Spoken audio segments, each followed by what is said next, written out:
Salve, salve, meus queridos e minhas queridas! É um prazer inestimável estar aqui com vocês para mais uma aula de filosofia, especificamente filosofia helenística. Vamos nessa? Bom, quando a gente fala do período helenístico ou da filosofia helenística, a gente precisa saber o que significa helenístico, né? A gente sabe que a Grécia sofreu uma invasão macedônica liderada pelo Alexandre o Grande, que tinha como tutor Aristóteles. E Alexandre o Grande forma o grande império macedônico que vai da Grécia à Índia e constitui um dos maiores impérios da Terra naquele período. Só que a gente precisa lembrar que, como Alexandre o Grande foi formado por Aristóteles, ele tinha uma valoração, dava um valor muito grande à cultura grega. Então, mesmo a Grécia tendo sido dominada pelos macedônicos, a cultura grega não morreu. Ela passou a influenciar as estruturas políticas, as estruturas sociais, as estruturas econômicas, e esse período de divulgação da cultura grega através do Império Macedônico, a gente chama de período helenístico. Embora a cultura grega tenha influenciado muitas outras culturas, a cultura grega também sofreu influência por conta desse império, que foi gigantesco e que tinha, de certa forma, trocas culturais dentro dele também. Então, aquela concepção fechada de que a cidade-estado era o único mecanismo político viável para a formação da sociedade passa a ser questionado porque as cidades-estado haviam sido dominadas pelo Império Macedônico. Aquelas características do budismo, por exemplo, né, que foram trazidas da parte oriental do globo para a Grécia, né, passaram a influenciar a filosofia grega também.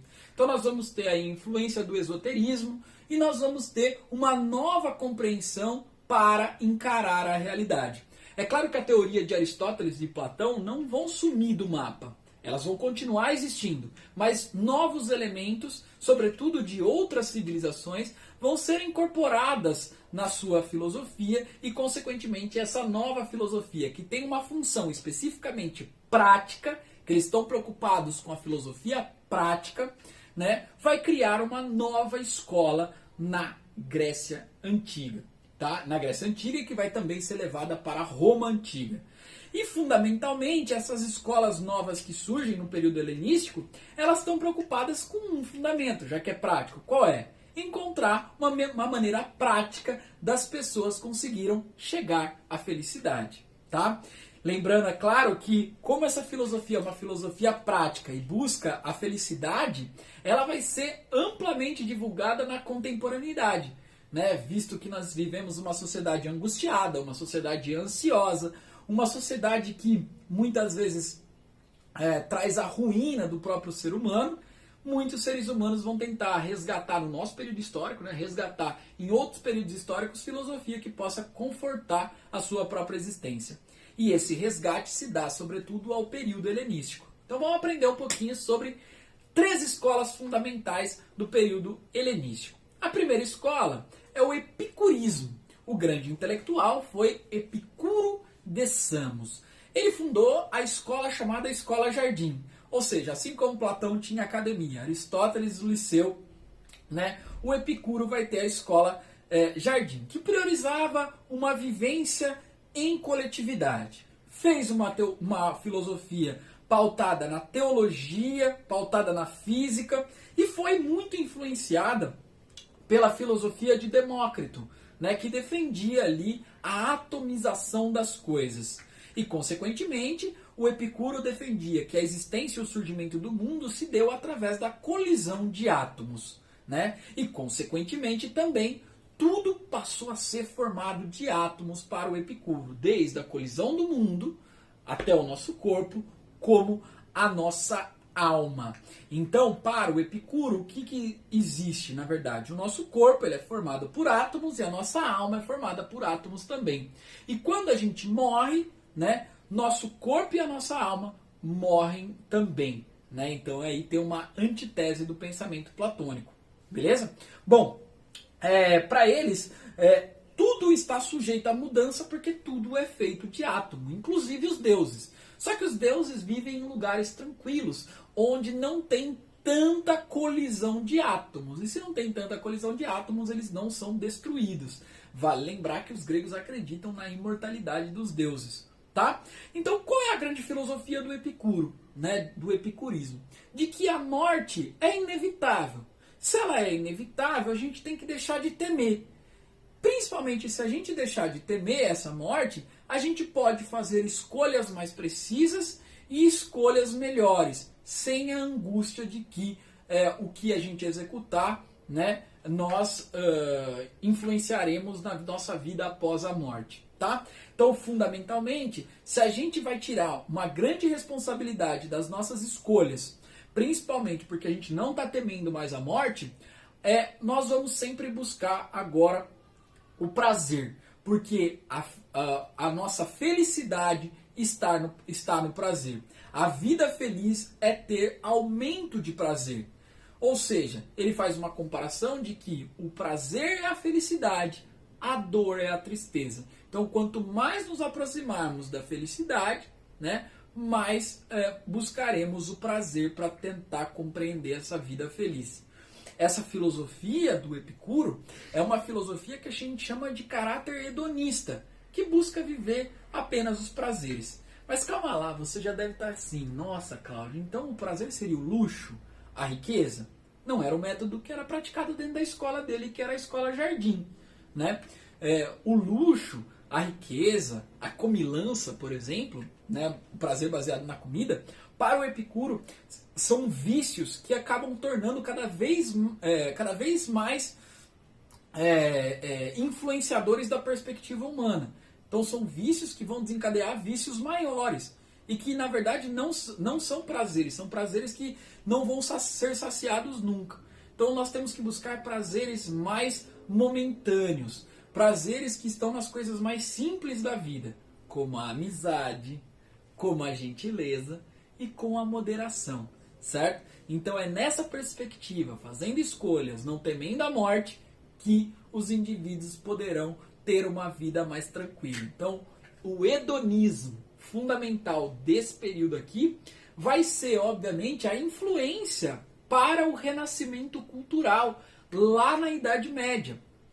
Tá? Então lembra desse epicurismo, a influência que ele vai exercer na filosofia, na corrente, na perspectiva de modo de vida burguês e modo de prática da arte burguesa no renascimento cultural também. Beleza? Então, epicurismo, a primeira escola. Segunda escola, o estoicismo. Né? Estoicismo vem de Stoa, que era um lugar que ficava próximo à Ágora, em Atenas. O fundador da escola estoica era o Zenão de Cítio. Virou uma corrente popular muito famosa em períodos depois no Império Romano. Cícero, que foi um cônsul romano, e Sêneca, que foi um filósofo de Nero, passaram a se apropriar dessa corrente filosófica e por isso que ela se tornou muito famosa. É uma corrente que vai se dedicar à lógica, à ética e à física. Mas aqui nós só vamos dedicar à ética. A física está fora de cogitação, principalmente porque eu sou um professor de filosofia. Né? O papel da filosofia, então, olha o comprometimento ético, é ensinar a viver uma vida boa. Ou seja, ensinar a viver uma vida tranquila. E essa vida boa não está ao nosso redor, está dentro de nós. Tá? Então nós precisamos encontrar nós mesmos e a partir das nossas ações, das nossas reflexões, nós é quem vamos encontrar essa vida boa. Então os acontecimentos não deixam a gente feliz ou infeliz. Na verdade, o que deixa a gente infeliz ou feliz é como nós reagimos aos acontecimentos. Né? Então, um verdadeiro sábio não fica triste. Por quê? Porque eu sei que aconteceu, mas não cabe a mim ficar triste, não cabe a mim a ficar decepcionado. Eu preciso fazer uma escolha. Então, a felicidade e a tristeza é uma questão de escolha. Então, se é uma questão de escolha, nós podemos controlar, certo? Então, se a gente pode controlar, a gente deveria gastar a energia do nosso corpo nas nossas emoções, nos nossos sentimentos, porque assim nós poderíamos ter uma vida feliz, né? O estoicismo passou a influenciar muita gente, muitas pessoas, inclusive na contemporaneidade. Inclusive tem uma história de um prisioneiro americano que ficou na guerra do Vietnã, né, preso por um tempo lá, durante 4 anos, que ele, a partir daquilo que ele tinha aprendido da filosofia estoica, passou a não viver um período angustiante, um período de ansiedade, porque ele acreditava que a prisão, que era o acontecimento em si, né, não era mal nem bom por si só, era como ele reagia àquilo. Então isso trouxe melhor condição de sobrevivência para ele, tá? Então, essa corrente estoica é uma corrente que não vai ser apenas regional, localista. Eles estão preocupados em criar uma teoria geral que possa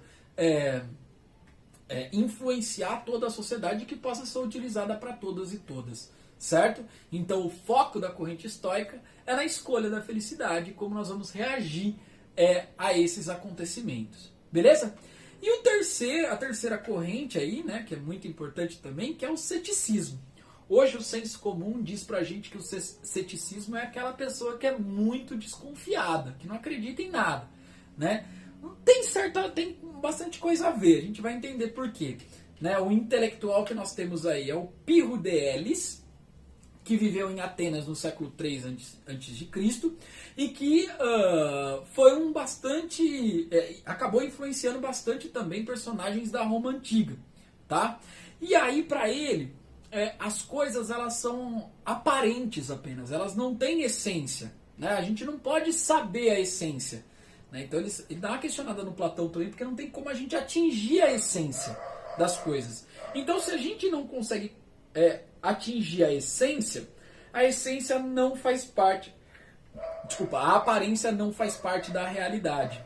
Né? Então, se aquilo que eu observo, aquilo que eu escuto, aquilo que eu sinto não faz parte da realidade, eu não posso julgar. Né? A realidade ela não é acessível a partir da aparência. Então, eu não posso julgar, eu preciso suspender o meu juízo. Tá? Então, eu não vou escolher nenhum critério para encontrar a verdade, porque pode e não pode haver um critério. Essa parede é branca, Cláudio? Pode ser que sim, mas pode ser que não. Eu não vou afirmar, porque o que está se apresentando a mim é apenas a aparência. Então é uma corrente que quebra a totalidade dos dogmas, por exemplo, né, das verdades absolutas, das verdades criteriosas, metodológicas, e o que ele vai fazer não dá pra gente conhecer tudo, porque o que se apresenta pra gente de uma forma aparente. Então, sabendo disso, a gente pode evitar essa angústia das escolhas. É esse o grande lance. Você evita essa angústia das escolhas como se alguma coisa se alguma coisa fosse verdade, eu preciso escolher a verdade, eu preciso escolher, né, essa realidade, esse critério. Então tira o peso das escolhas e, consequentemente, para ele saber tudo e escolher tudo é sinônimo de sofrimento. Então a gente não precisa escolher, a gente só precisa desconfiar das coisas. E essa desconfiança vai trazer tranquilidade pra gente, porque a gente sabe que tudo que se apresenta pra gente pode ser, mas também pode não ser. Beleza, pessoal? Essa então é a filosofia helenística. Qualquer dúvida, entre em contato, curta o canal, né? Se inscreva no canal, curta o vídeo e compartilhe aí essa aula com os seus colegas de sala. Um forte abraço, até mais.